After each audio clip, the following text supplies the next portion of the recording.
So, hi miss, good afternoon. Ang gihatag yung ang akong number de miss kay number 9. So, mga katong hotel pricing. Kay number 14 ako miss sa master list. And then miss, so here's the code miss. So, the class is hotel room pricing. So, sudanan sa mga data type miss. Then, static void. Static void main, so the entry point miss sa execution the program or the method miss ba? May na main method. So, get user input. So, console.write, enter room type, either standard, deluxe, and suit. So, ang customer ni miss or ang kita miss mo input ta if unsa nga room atong i-apply or ato yabangan i-rent. So neither sa standard, deluxe, suit. And then the next miss is string. So kay magcomment ta miss ng dili man integer to gamit miss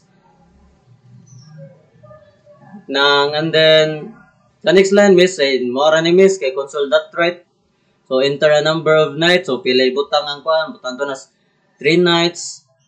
Ana miss then integer. The next line is integer int nights equals int parse. So i-convert na into int miss ang i-input sa customer or ang sa user.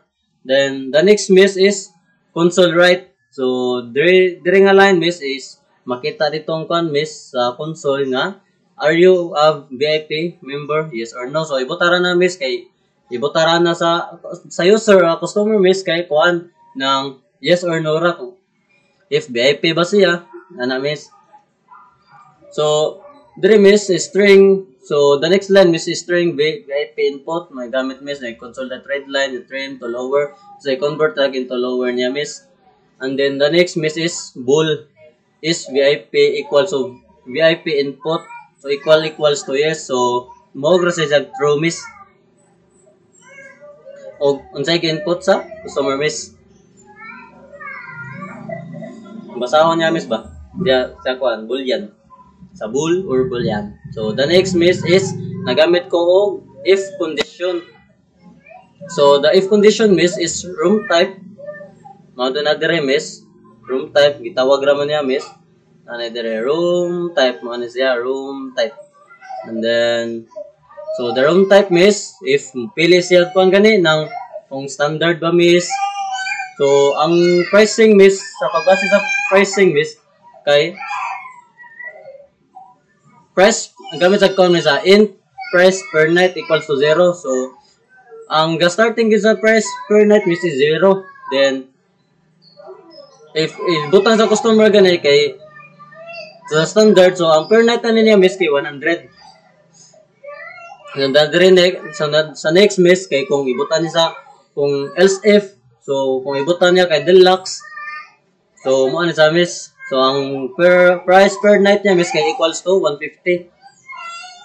And the next miss is else if so the room type kay kung napila niya kay suit suit ya mahalon na miss nga hotel room so 250 ang kuan price per night equals to 250. Then else console.write line invalid room type entered if the customer is dili kini mau si sa kini mabutang yan miss dili katong standard dili katong deluxe dili katong suit so ma-invalid sa miss then ma-return sa miss. And then dire miss sa the next line miss is double total cost. So there's a formula miss ang formula niya kay kuan ng price per night times 2 into night. Kung unsay gibutang sa customer pila ka night so mo to sa miss ma total siya. And then the next miss is if is VIP. So ang condition niya miss naragyapon siyang condition katong if miss nga is VIP kay kung if kuan gani sa miss ng VIP gani siya gani is nasa 15% discount if VIP ka murag membership miss ba Then ang total sa kon miss makita ma-display itong kon miss ang mong total bill. So hotel. So gamit ko og string interpolation miss para ma-call out niya miss. Then so total hotel bill is equals to total cost. So man dire kung so total cost if unsay result niya dire o kung unsay ma-result niya dire, so mo say makuha niya dire. Dire miss. Diyon kuan ra sa to decimal point to decimal places ra gyapon sa miss. Ato na kanang $99.99 or $82.88 or $1.22 na miss. And the next miss is close na sa program sa ako testing nga paraan miss ha. Wait sa. So ato paraan miss. So mao ni sa miss. So enter room standard but ato na miss kay kuan standard. So enter the nights. So but ano 3 days 3 nights. So are you a member? VIP member? So but ano na yes. So na discounted sa miss. Kay kung dili kay VIP miss. Mo sa miss. Goods na. Thank you.